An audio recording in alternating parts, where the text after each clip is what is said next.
Hello again, my name is Rick Eutsler and I'm with AirgunWeb.com. Today we're going to look at the Crosman 1760 SE. First thing that you're going to notice is a big upgrade as far as I'm concerned is this grooved receiver right here. It allows you to mount a scope directly to it. The older version of this rifle required you get special mounts that had to clamp to the barrel.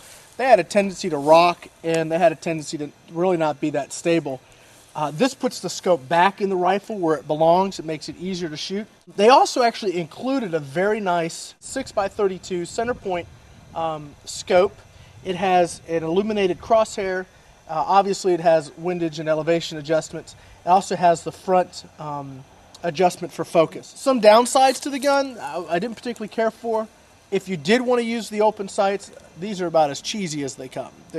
The only way to adjust this sight for left and right variance is probably to grab it with a pair of pliers and twist it. I didn't even mess with it because I knew I was going to put the scope on it. When I got the gun, it really wasn't shooting well. I come to find out that this joint here, which is held by only 2 set screws, had come loose. It took me a while to finally get the barrel centered.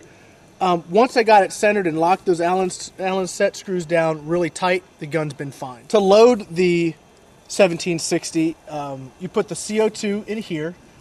This unscrews easily enough. Right now the gun's actually loaded, ready to shoot, so I'm not going to take this out at this moment. But you use these standard CO2 powerlets. And a little trick that I learned, and if you run CO2 guns, you need to do this. This is called Crosman Pellet gun oil. And you just simply take a drop of this and put it on the top of every CO2 cartridge. The trigger on the gun's pretty nice. It's a plastic trigger. The safety is a simple cross bolt safety. Push it on for safe, push it that way to fire. Okay, we're all set up to start our shooting. I'm going to go back over there, get ready to shoot, and Lawrence, the camera guy, is going to get focusing on the target. We'll be back in just a moment.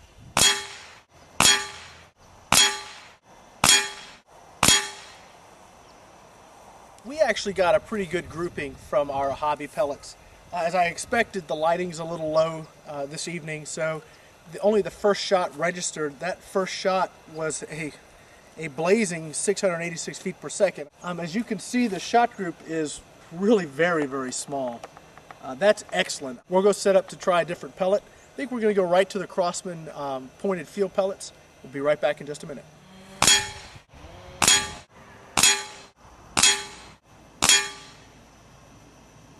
So we switched from the hobby, which was a 7 grain, and we went to the Crosman field point pellets, which are a 7.9 grain pellet.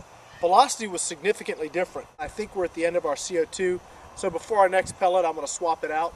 Velocities on the Crosman field point were a high of 595, a low of 504, with a difference of 91 feet per second.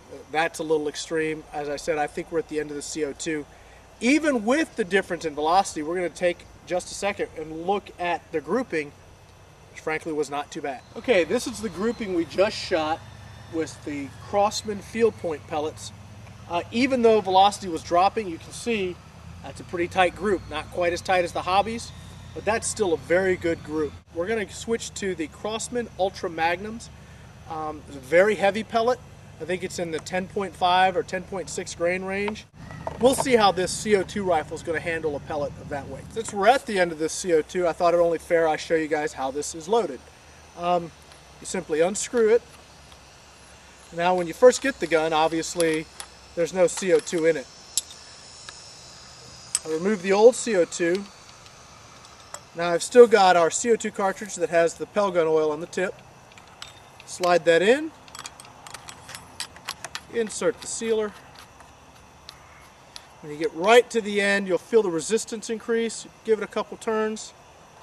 You're all ready to shoot. We'll go get our other pellet. We'll be right back.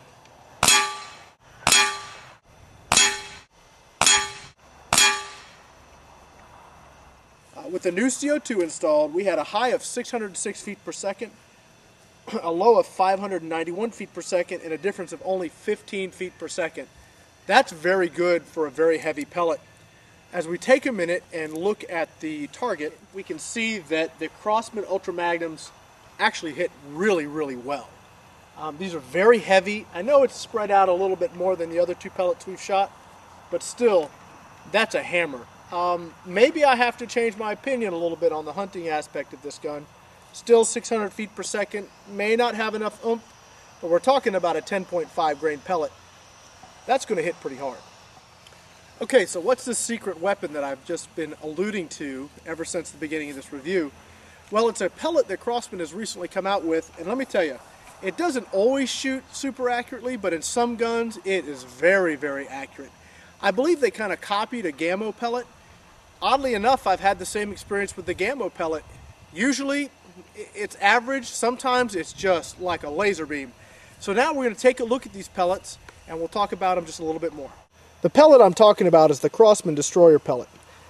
It's kind of an oddball hollow point pellet. As you see, it's hollowed out, but it's got this little point right in the middle. I don't know if that's supposed to help with penetration. I'm guessing it is. I also believe it's supposed to help with expansion, so when it hits game, it really does maximum damage.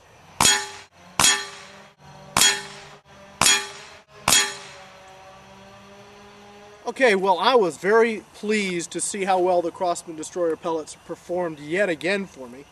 I hate when I promise you guys how well something's going to turn out and then I completely blow it.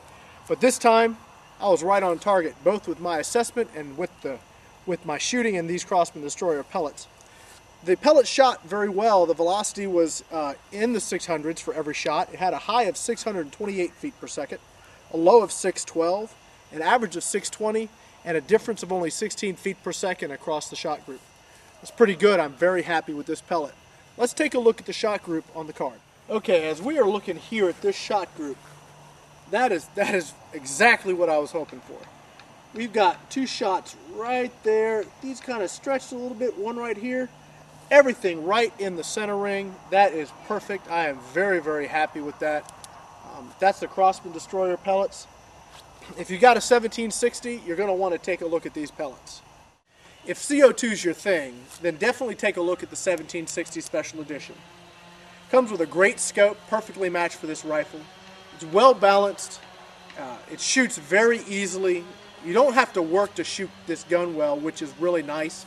You can put this in the hands of someone that's new.